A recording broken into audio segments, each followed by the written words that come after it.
Everyone, स्वागत करती हूँ आप सभी का आज के सेशन में। आज इस वीडियो में हम डिस्कस करने वाले हैं इंग्लिश लैंग्वेज 2 के लिए इम्पॉर्टेंट एमसीक्यूज। और यहाँ पर अगर आप तैयारी कर रहे हैं रीट एग्जाम के लिए और लैंग्वेज 2 अगर आपने लिया है तो इन 30 क्वेश्चन को जरूर आप सभी लोग अंत तक देखिए। इसको आप अपने अकॉर्डिंग अटेम्प्ट करिए एंड हर एक प्रश्न में जो भी हम यहाँ पे डिस्कशन करेंगे उनको ध्यान से सुनिए, बिकॉज आप लोगों के लिए एक एक प्रश्न बहुत इंपॉर्टेंट हो जाता है। तो चलिए फिर आज की क्लास को शुरू करते हैं। और शुरू करने से पहले एक बात और मैं आपको बता दूं कि ये जो सेशन है ये लेवल 1 के लिए भी इम्पॉर्टेंट है एज वेल एज ये सेशन लेवल 2 के लिए भी इम्पॉर्टेंट है। तो आपको कंफ्यूज नहीं होना है। दोनों लेवल में लैंग्वेज 2 अगर आपने लिया है तो आप इसको जरूर देखिएगा, ठीक है। एंड इसके अलावा नोट्स एंड पीडीएफ्स के लिए आप जुड़ सकते हैं मेरे टेलीग्राम ग्रुप से। उसका लिंक मैं आपको कमेंट में दे दूंगी। अगर आपको टेस्ट ज्वाइन करना है लैंग्वेज 2 का कंप्लीट टेस्ट अगर आप लगाना चाहते हैं अभी लास्ट 30 डेज में, तो आप इस मॉक टेस्ट को जरूर ज्वाइन कीजिए। तो जितने भी एस्पिरेंट्स हैं जो चाहते हैं कि एक अच्छे से बेहतरीन तरीके से आप प्रैक्टिस सेट कर सके, तो आप मेरी एप्लीकेशन डाउनलोड कर सकते हैं प्ले स्टोर से। इसका लिंक मैं कमेंट सेक्शन में पिन कर दूंगी, वहां से जाके आप ऐप डाउनलोड करके आप टेस्ट सीरीज को अवेल कर सकते हैं। और जो भी जानकारी है वो आपको ऊपर दिए गए नंबर पे आप वो मुझसे पूछ सकते हैं। आपको ऊपर एक नंबर दिख रहा होगा, ठीक है। तो ये था टेस्ट सीरीज के रिगार्डिंग। जिन एस्पिरेंट्स को नहीं पता है या जो नए कनेक्ट हुए हैं उन सभी को ये जानकारी मुझे देनी थी, ठीक है। बाकी अदर जानकारी के लिए आप मुझसे कांटेक्ट कर सकते हैं टेस्ट सीरीज के रिगार्डिंग, ठीक है। तो चलिए फिर अब हम अपनी क्लास को शुरू करते हैं। आज के कुछ क्वेश्चन को डिस्कस करते हैं। और मैं ऐप पर भी ये जो भी क्लासेस है ये मैं लाइव सेशन में ले रही हूँ, ठीक है, टेस्ट सीरीज में।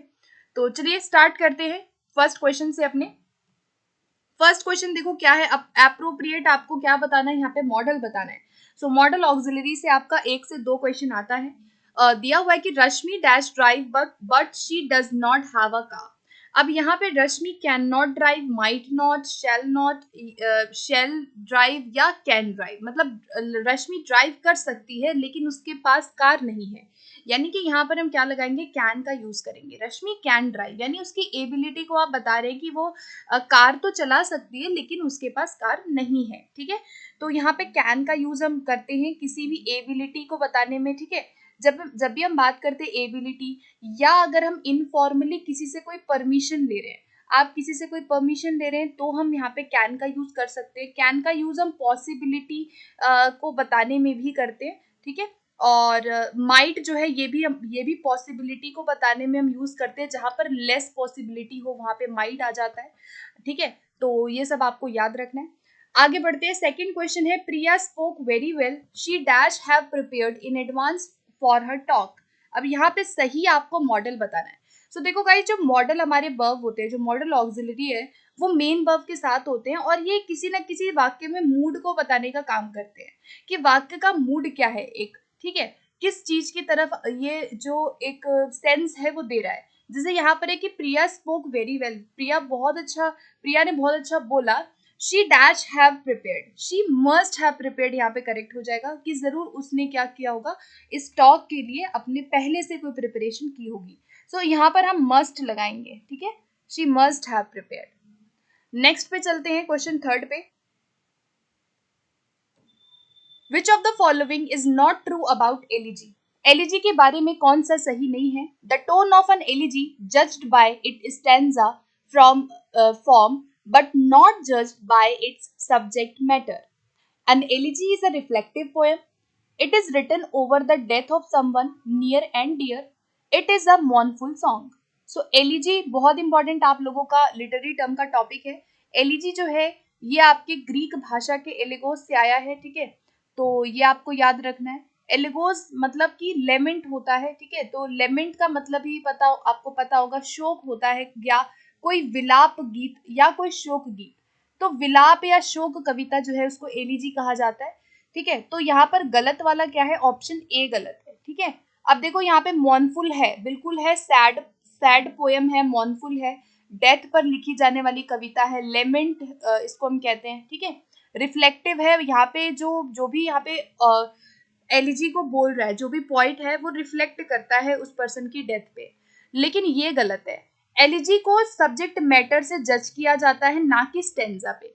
स्टेंजा पे और आयम्बिक पेंटामीटर वगैरह जो मीटर होता था उसमें पहले किया जाता था, लेकिन अभी अगर हम मॉडर्न की बात करें तो केवल और केवल सब्जेक्ट मैटर से इसको जज किया जाता है। ठीक है, तो ए ऑप्शन जो है वो रॉन्ग है। आगे बढ़ेंगे, the correct order for plot in drama. Drama में प्लॉट का करेक्ट ऑर्डर क्या होता है? तो ड्रामा का एक, आपको पता होगा, ड्रामेटिक स्ट्रक्चर होता है। हर ड्रामा का एक स्ट्रक्चर होता है, या मैं कहूँ कि किसी भी कहानी का एक स्ट्रक्चर होता है।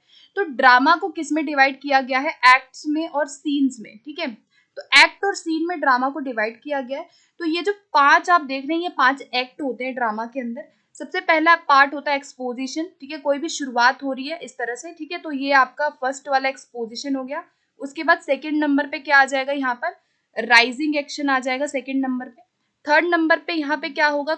यहाँ पे होता है क्लाइमैक्स। ठीक है, क्लाइमैक्स के बाद आता है आपका 4 नंबर पे फॉलिंग एक्शन, और 5th नंबर पे हमारा आता है रेजोल्यूशन। तो यहाँ पर सही जो क्रम बना वो क्या बना? 1 3 2 4 5। सो 1 3 2 4 5 इसका, यानी ऑप्शन ए इसका करेक्ट आंसर होगा। ठीक है, आगे बढ़ते हैं नेक्स्ट पे। क्वेश्चन 5 कहता है, the board dash in disagreement about the decision. अब इसमें आपको बताना है आर आएगा, इज आएगा, बी आएगा या हैज आएगा। तो यहाँ देखो कहा गया है कि the board dash in disagreement. जो बोर्ड है या फिर मान लो जो कमेटी है, मतलब ये कलेक्टिव नाउन है। ठीक है, कलेक्टिव नाउन की बात कर रहा है। तो कलेक्टिव नाउन में बोर्ड जो है वो डिसएग्री है अपने डिसीजन में, यानी कि सबके डिसीजन अलग अलग है। तो यहाँ पर देखो ऑलवेज कलेक्टिव नाउन में अगर हम यूनिट की बात कर रहे हैं, अगर हम होल की बात कर रहे हैं, तो ऑलवेज वहां पे हमारी वर्ब जो होती है वो सिंगुलर होती है। ठीक है, लेकिन अगर कलेक्टिव नाउन में इंडिविजुअल सेंस आ जाए, अगर कलेक्टिव नाउन में इंडिविजुअल पर्सन की बात की जाए, तो वहां पर हमारी जो वर्ब होती है वो प्लूरल हो जाती है। तो यहाँ पर देखो क्या कहा गया है कि the board dash in disagreement. अब जो बोर्ड है, मान लो बोर्ड में काफी सारे मेंबर है, मान लो कोई कमेटी है, कोई बोर्ड है, कोई ज्यूरी है, उसमें बहुत सारे मेंबर है ज्यूरी में। अब वो डिसएग्री हो गए, मतलब इसका थॉट अलग है, इसका थॉट अलग है, सबके थॉट्स अलग अलग है। यानी कि यहाँ पे प्लूरल सेंस को दिखाया जा रहा है, अलग अलग व्यक्ति के अलग अलग डिसएग्रीमेंट है। तो यहाँ पर आर का यहाँ पे यूज होगा, तो the board are in disagreement. ठीक है, यहाँ पे हम प्लूरल सेंस में हम बात कर रहे हैं, तो प्लूरल वर्ब आएगी, अदरवाइज हमेशा हम सिंगुलर लगाते हैं। नेक्स्ट पे आते हैं, नेक्स्ट है dash you don't deliver the project on time, they will cancel the contract. अब यहाँ सही जो लिंकिंग वर्ड है, तो यहाँ पर बिकॉज होगा, क्योंकि, इफ होगा, सो होगा, या ईदर होगा। तो देखो ईदर जो है या तो हम चॉइस में यूज करते हैं सबसे ज्यादा, ईदर और। ठीक है, तो चॉइस के लिए हम यूज कर नहीं रहे। सो जो है वो रिजल्ट को बताता है, इफ जो है वो यदि की बात करता है, एक एक आप कंडीशन बताने के लिए यूज करते हैं। तो यहाँ पर हम किसके साथ जाएंगे? इफ के साथ जाएंगे। ठीक है, आगे बढ़ेंगे।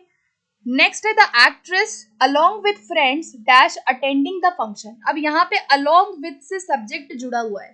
ठीक है, अब यहाँ अलोंग विथ यूज हुआ है। ये जो एक्ट्रेस है ये सब्जेक्ट 1 है, और उसकी जो फ्रेंड्स है ये सब्जेक्ट नंबर 2 है। तो जब भी कोई भी दो सब्जेक्ट अलोंग विथ, या फिर मैं बोलूँ टुगेदर विथ, ठीक है, या फिर मैं बोलूँ विद, या फिर मैं बोलूँ एज वेल एज, इन सब से अगर कोई भी दो सब्जेक्ट जुड़ा हुआ हो, तो ऑलवेज जो आंसर आता है वो हमारा फर्स्ट सब्जेक्ट के अकॉर्डिंग आता है। तो फर्स्ट सब्जेक्ट के अकॉर्डिंग एक्ट्रेस है, तो एक्ट्रेस के अकॉर्डिंग आप आंसर क्या लगाएंगे? Is attending the function. So यहाँ पे डी हो जाएगा करेक्ट। ठीक है, तो ये सब्जेक्ट वर्ब एग्रीमेंट का इंपॉर्टेंट रूल है कि अगर दो सब्जेक्ट जुड़े हुए हो, together with, as well as, along with, या बिसाइड्स, या फिर अकम्पनीड बाय, तो वहां पर जो भी आंसर आप लगाएंगे वो पहले नाउन, जो पहला नाउन है, जो पहला सब्जेक्ट है, उसके अकॉर्डिंग लगाएंगे। तो यहाँ एक्ट्रेस जो है वो सिंगुलर है, तो आंसर भी हम किस में लगाएंगे? सिंगुलर वर्ब में लगाएंगे। ठीक है, आगे बढ़ेंगे। क्वेश्चन 8 है, playing sports makes people more aggressive, look at all those fights at hockey and basketball game. अब यहाँ पे कौन सी फैलेसी है, मतलब कौन सा लॉजिकल थिंकिंग है जो रॉन्ग है? तो यहाँ पे कहा गया कि playing sport makes people more aggressive. Sports खेलना जो है वो लोगों को अग्रेसिव बना देता है, क्योंकि यहाँ पर कोई एग्जाम्पल था कि हॉकी और बास्केटबॉल में कोई ना कोई लड़ाई झगड़ा हुआ होगा, तो आपने कहा कि भाई लोगों को एग्रेसिव बना देता है स्पोर्ट। लेकिन ये तो गलत है, स्पोर्ट तो बल्कि हमारे जो भी इमोशंस हैं, जो स्ट्रेस है, उसको रिलीज करता है। यानी कि यहाँ पे फालसी कौन सी है, हेस्टी जनरलाइजेशन है, जहाँ पे आपके सामने एक छोटा सा एग्जाम्पल था, आपने उसको सब पर जनरलाइज कर दिया। ये स्पेसिफिक टू जनरल हमारा होता है। आपके सामने छोटा सा एविडेंस है, उस एविडेंस को आपने सभी पे लागू कर दिया, तो वो जनरलाइजेशन है। तो यहाँ पे सी हो जाएगा इसका करेक्ट आंसर। बाकी ऑप्शन इक्विवोकेशन क्या होता है, जहाँ पे आपके मान लो दो वर्ड्स हैं और इन दो वर्ड्स की वजह से जो मीनिंग है, दोनों वर्ड का मीनिंग अलग होता है और इससे जो लॉजिक निकलता है, इससे जो कंक्लूजन निकलता है वो भी गलत निकलता है, तो वहां पर इक्विवोकेशन होता है। कंपोजिशन में बात करते हैं पार्ट टू होल की, कि जो चीज पार्ट के लिए सच है उसे होल के लिए हम सच मानते हैं, ठीक है। और एनालॉजी में क्या होता है, हम कंपैरिजन करते हैं, कंपैरिजन बिटवीन टू थिंग्स, जो कि एक एस्पेक्ट में तो एक जैसे है लेकिन हम सभी एस्पेक्ट में उसको सच मान लेते हैं, है ना। तो कंपैरिजन ऐसा करते हैं कि जो आपस में अनरिलेटेड होते हैं, तो वहां पर आंसर हमारा एनालॉजी होता है। तो आई होप गाइस कि ये सब आपको क्लियर हो गया होगा बेसिक। आगे बढ़ेंगे, 9 क्वेश्चन है, select the most appropriate idiom. अब इस इडियम का आपको एप्रोप्रिएट मीनिंग सिलेक्ट करना है। इडियम दिया हुआ है a snake in the grass, तो a snake in the grass का मतलब होता है कि कोई ऐसा व्यक्ति जो आपको सीक्रेटली आपका एनिमी है, ठीक है, जो आपके सामने बहुत अच्छा है लेकिन वो आपका अच्छा नहीं चाहता, तो ऐसा पर्सन जो सीक्रेट एनिमी हो गया, ठीक है। जैसे कहा जाता है हमारे रिश्तेदार जैसे होते हैं ना, कुछ कुछ लोग ऐसे होते हैं जो स्नेक इन द ग्रास का काम करते हैं, ठीक है, तो वही है। चलो आगे बढ़ते हैं। 10 क्वेश्चन है, dash is the act of talking to one self denotes the conventions by which a character alone on the stage address his or her thoughts aloud। अब देखो बहुत इंपॉर्टेंट क्वेश्चन है, इसको मैं वेरी वेरी इंपॉर्टेंट कहूंगी। यहाँ पर एक पर्सन है, ठीक है, ये एक कैरेक्टर है और ये अपने इमोशंस को, अपनी इनर मोस्ट फीलिंग को जोर जोर से बोल रहा है, मतलब इसके जो भी इमोशंस है वो इसको जोर जोर से यहाँ पर बोल रहा है, ठीक है, ये इसके इमोशंस है, इसको बोल रहा है ये।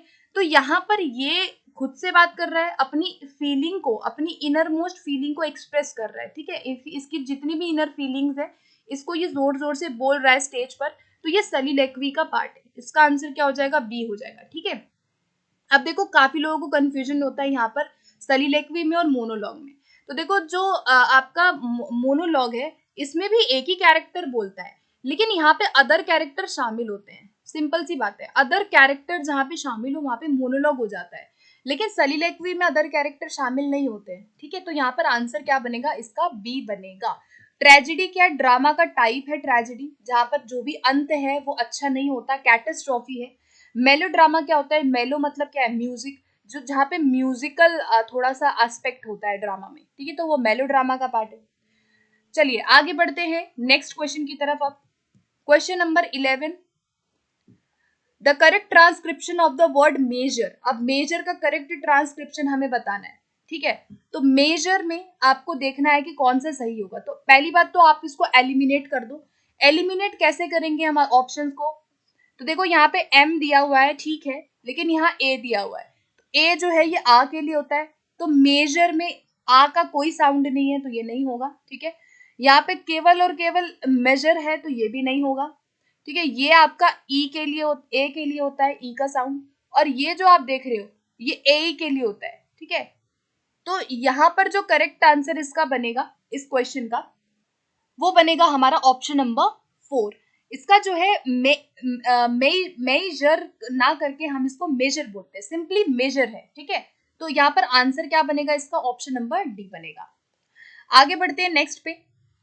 नेक्स्ट क्वेश्चन है क्वेश्चन 12 में आपको एंजिन का ट्रांसक्रिप्शन बताना है, ठीक है।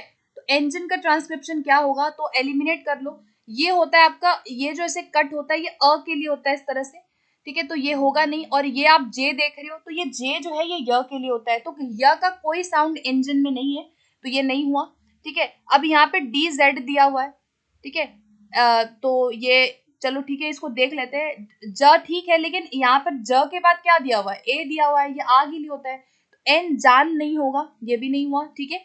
अब यहाँ पे देखो दो ऑप्शन बचे, ये ई है, तो ये वाला ई जो है वो बड़ी ई के लिए होता है, तो हम इंजन बोलते हैं, तो इंजीन नहीं बोलते हैं, हम इंजन सिंपल बोलते हैं, यानी छोटी की मात्रा कहीं ना कहीं हमारे बोलने पे आती है, तो उसके अनुसार आप आंसर को यहाँ पे एलिमिनेट करके राइट आंसर तक पहुंच सकते हैं, ठीक है। तो यहाँ पर engine will be correct answer.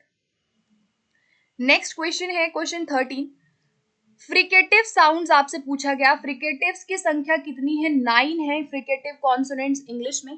Fricative sounds वो साउंड्स होते हैं जिनके प्रोनाउंसिएशन में जो एयर का फ्लो है, जब आप इन साउंड्स को प्रोड्यूस करते हैं तो जो एयर का फ्लो है उसमें कहीं ना कहीं रिस्ट्रिक्शन है, कहीं ना कहीं एक रुकावट आती है एयर के फ्लो में, है ना। जो हिसिंग साउंड होती है ना, जब भी हम किसी भी वर्ड को बोलते हैं तो हिसिंग वाला जो साउंड होता है, हिस का जो साउंड होता है वो हमारा आता है, तो वो फ्रिकेटिव होते हैं। तो 9 फ्रिकेटिव में हमारा आंसर क्या होगा? इसका ए होगा, ठीक है।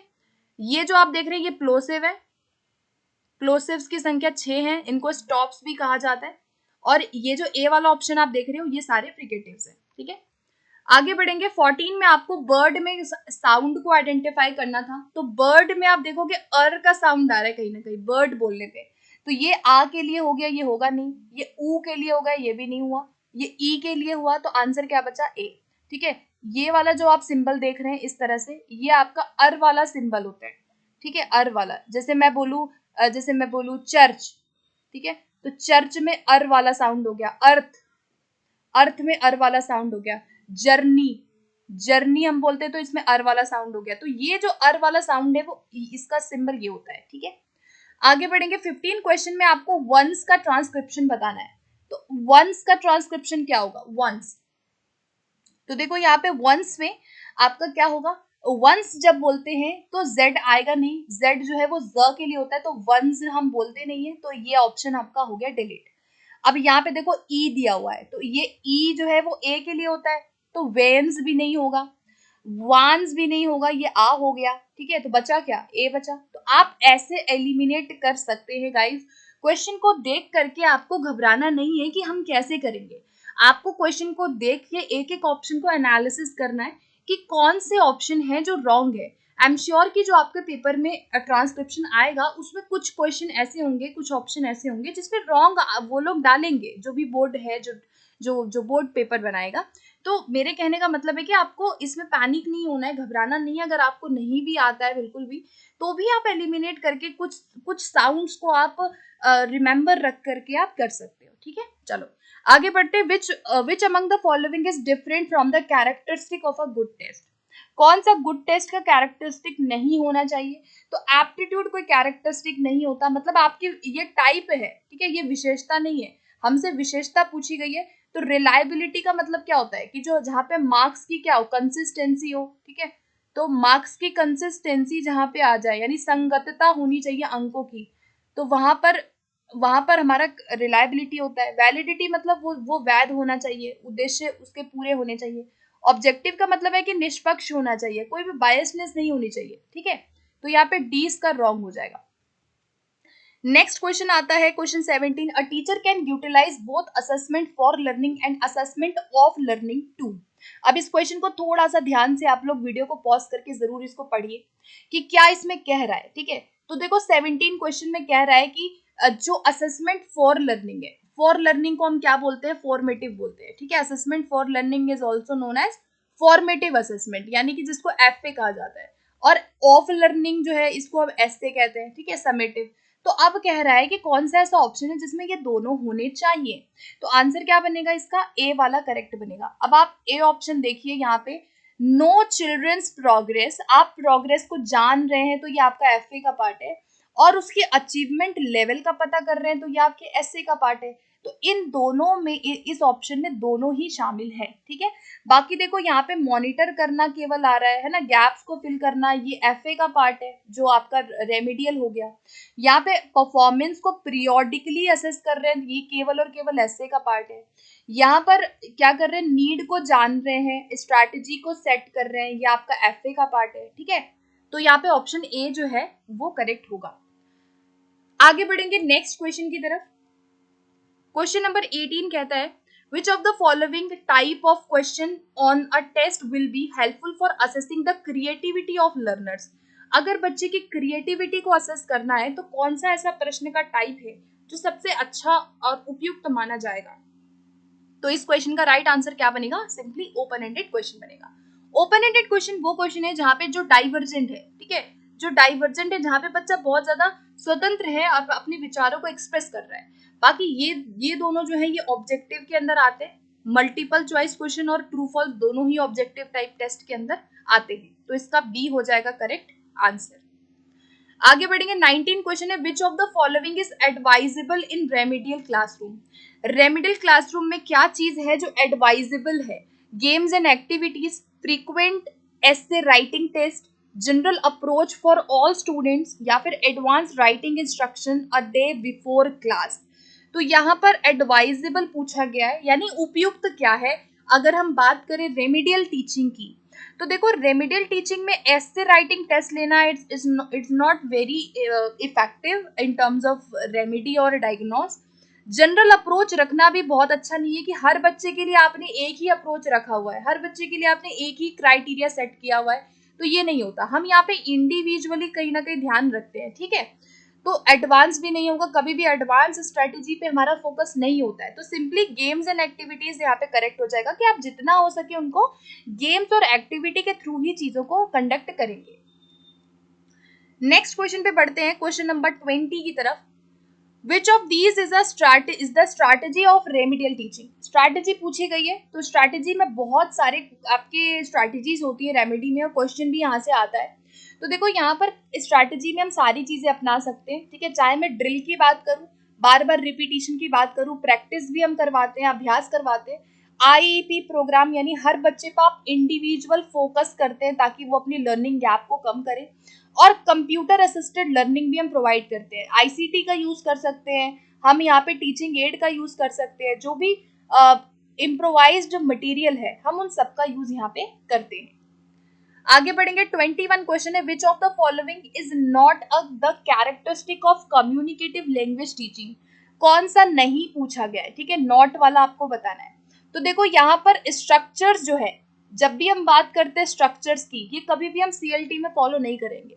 सीएलटी की जब भी मैं बात करती हूँ तो फॉर्म की बात हम नहीं करेंगे, ठीक है, या हम स्ट्रक्चर की बात नहीं करेंगे कि स्ट्रक्चर सिखाने पे बहुत फोकस कर रहे हैं, बार बार बहुत ज्यादा इन पे हम फोकस नहीं करते हैं। या मैं बोलूँ रूल पर फोकस, ये भी नहीं करेंगे। या मैं बोलूँ ड्रिल पर फोकस, या फिर कमांड देना बच्चों को, तो बच्चों को कमांड देना, ड्रिल करवाना, इन पे फोकस हम बिल्कुल भी नहीं करेंगे। तो यहाँ पर सी वाला इसका रॉन्ग हो जाएगा। बाकी सारे ठीक है। फंक्शनल एस्पेक्ट का मतलब क्या है, यूज, बच्चा यूज कर रहा है, इंटरेक्शन कर रहा है, इफेक्टिव कम्युनिकेशन को दिया जा रहा है, वैल्यू दिया जा रहा है, डिस्कोर्स कॉम्पिटेंस भी है यहाँ पे, ठीक है। तो सी वाला रॉन्ग हो गया। आगे बढ़ेंगे, 22 क्वेश्चन है कि विच of the following is true about CLT. Again आपको यहाँ पे बताना है कि कौन सा सीएलटी के बारे में बिल्कुल सही है, ठीक है। तो 4 ऑप्शन दिए हुए हैं, बिल्कुल सही क्या लग रहा है आपको वो आपको देखना है। तो यहाँ पर ऑप्शन ए इसका करेक्ट हो जाएगा। अगर हम देखें ध्यान से, यहाँ पे स्ट्रक्चर्स की बात हो गई कि बच्चों को ब्लाइंडली सेट कर दिया जाता है कि भाई आप स्ट्रक्चर ही प्रैक्टिस करेंगे। टीचर्स पे डिपेंडेंस होता है बच्चों का, ये भी गलत है, ठीक है। और ये मास्टरी पे फोकस करता है, ये भी क्या हो जाएगा, गलत हो जाएगा। क्योंकि हमें पता है कि हम प्रोसेस पे फोकस करते हैं, हम मास्टरी देने पे फोकस नहीं करेंगे। हमारा फोकस जो है वो फंक्शन पे ज्यादा होता है, हमारा फोकस यूज पर ज्यादा होता है, मीनिंग पे ज्यादा होता है, या मैं बोलूँ कॉन्टेक्स्ट पे ज्यादा होता है। तो हम यहाँ पे बहुत ज्यादा स्ट्रक्चर पे फोकस नहीं करेंगे। तो यहाँ पर ए वाला सही है कि हर एक बच्चा यहाँ पे बेनिफिटेड होता है सीएलटी में, बिकॉज सीएलटी में टारगेट लैंग्वेज में वो भाषा को यूज कर रहा है ज्यादा से ज्यादा। तो हर बच्चे यहाँ पे स्पीच पे, उसको स्पीच अच्छी होती है, यूज कर पाता है, ठीक है। तो यहाँ पे ए वाला करेक्ट है। आगे बढ़ेंगे नेक्स्ट क्वेश्चन की तरफ। अब हम क्वेश्चन नंबर 23 कहता है कि मेटाफर डिफाइंड एज। मेटाफर को कैसे डिफाइन किया जाता है, मेटाफर जो है इसको क्या कहा जाता है। तो मेटाफर को हम बोथ इम्प्लाइड सिमिली भी कहते हैं, हम कंडेंस्ड सिमिली भी कहते हैं, और हम इसको इम्प्लिसिट भी कहते हैं, ठीक है। तो implicit simile, implied simile, condensed simile जो है ये मेटाफर के अलग अलग नेम है। और मेटाफर में क्या होता है कि विदाउट लाइक और एज का यूज किए हुए हम क्या करते हैं, कंपैरिजन करते हैं, बट हम उस चीज को इम्प्लिसिट कर देते हैं, ठीक है। जैसे मैं बोलूँ कि he was lion in the fight, मैंने बोला he was lion in the fight, वो उस लड़ाई में क्या था, शेर था। तो मैंने उसको, मतलब उस लड़के को मैंने क्या बोला, उस लड़के को मैंने लायन बोला, ठीक है। तो यानी कि मैं उसका कंपैरिजन कर रही हूँ उस लायन से, और क्या बता रही हूँ मैं, उसकी बहादुरी बता रही हूँ कि वो कितना ब्रेव है, ठीक है। तो ये क्या है, आपका मेटाफर है, मैंने उसको लाइन कह दिया। लेकिन अगर मैं बोलूं कि he fought like a lion, वो शेर की तरह लड़ा, शेर के जैसे लड़ा। तो अब यहाँ पर लाइक का यूज करके मैंने कंपैरिजन किया, तो this is called simile.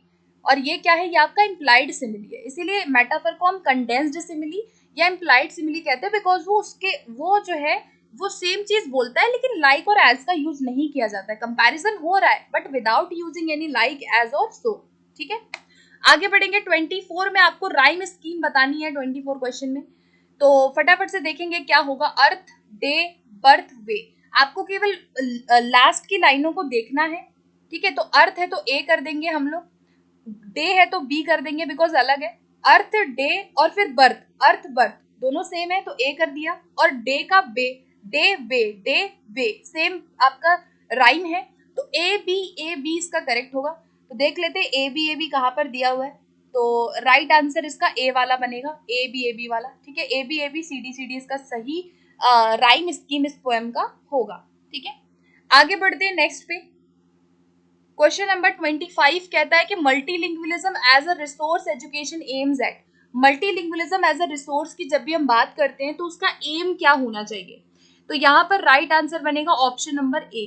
Always याद रखिएगा, मल्टीलिंगुअलिज्म में हम लैंग्वेज को यूज करते हैं लर्नर्स की, मतलब आपको कुछ भी पढ़ाना है तो आप बच्चों की भाषा को यूज करते हुए पढ़ाते हो, तो इसीलिए इसको रिसोर्स कहा जाता है। ठीक है, तो मल्टीलिंगुअलिज्म से काफी क्वेश्चन आते हैं, तो देखो इसको क्या क्या कहा जाता है वो आप याद रखिए। रिसोर्स कहा जा सकता है, इसको हम एसेट भी कहते हैं। ठीक है, इसको हम टूल भी कहते हैं, इसको हम स्ट्रैटेजी भी कहते हैं। ठीक है, तो multilingualism is also called resource, asset, tool, strategy। ठीक है, ये सारे multilingualism है। आगे बढ़ेंगे। 26 क्वेश्चन है, quatrain is a dash line stanza in a poem. एक पोएम में क्वार्ट्रेन कितने लाइन का स्टैंजा पोएम होता है, मतलब स्टैंजा है, तो क्वार्ट्रेन में 4 लाइनें होती हैं। ठीक है, अगर टर्सेट की बात करूं तो टर्सेट की 3 लाइन, ऑक्टेव की मैं बात करूं तो ऑक्टेव की 8 लाइन, और सेस्टेट में 6 लाइनें होती हैं। ऑक्टेव और सेस्टेट है, ये जो दोनों है both are the part of Petrarchan और इटालियन सोनेट। ठीक है, इटालियन सोनेट में आते हैं ये। और क्वार्ट्रेन जो है जैसे कि A B C D E F G G. ठीक है, ये आपका इंग्लिश सोनेट का मैं लिख रही हूँ। और इंग्लिश सोनेट में अगर मैं क्वार्ट्रेन की संख्या पूछूं तो आपके 3 क्वार्ट्रेन होते हैं और एक आपका कुपलेट होता है। ठीक है, तो ये वो सब आपको बेसिक जो है ये याद रखना है।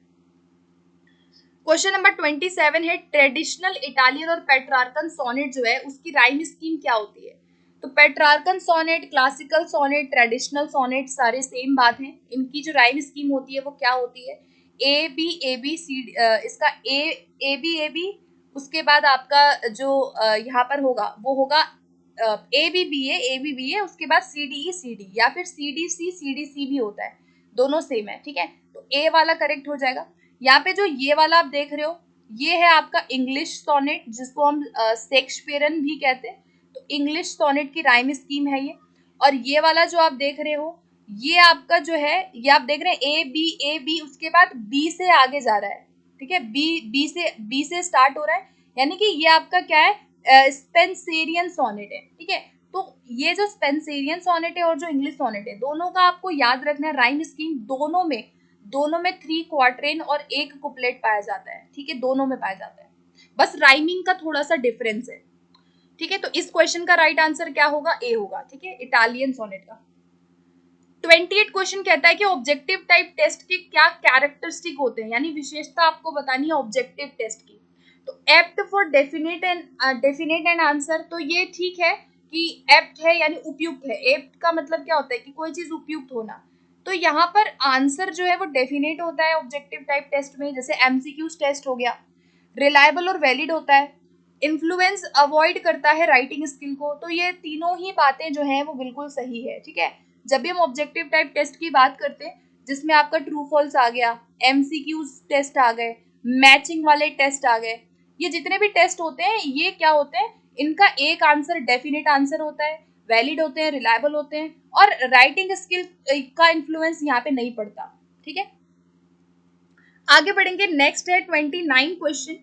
29 क्वेश्चन में आपसे पूछा गया कि सेम वॉवल साउंड वाले वर्ड्स कौन से हैं, तो देख लेते हैं। बून, बट, तो बून में आपका ये वाला ऊ आ गया बून, बट में आपका छोटा ऊ है, बेन और बेक, तो ये आपका बैन है, बेसिकली इसको हम बैन बोलते हैं, तो बैन में ये वाला साउंड आ रहा है। और ये वाला जो आप देख रहे हैं ये बेक है, इसमें जो साउंड आ रहा है वो ई वाला आ रहा है, ये वाला आ रहा है, ठीक है। बॉट और बू ये भी अलग है, तो यहाँ पे बॉ और बॉ दोनों जो है इनका प्रोनाउंसिएशन सेम होगा, तो ए इसका करेक्ट आंसर होगा।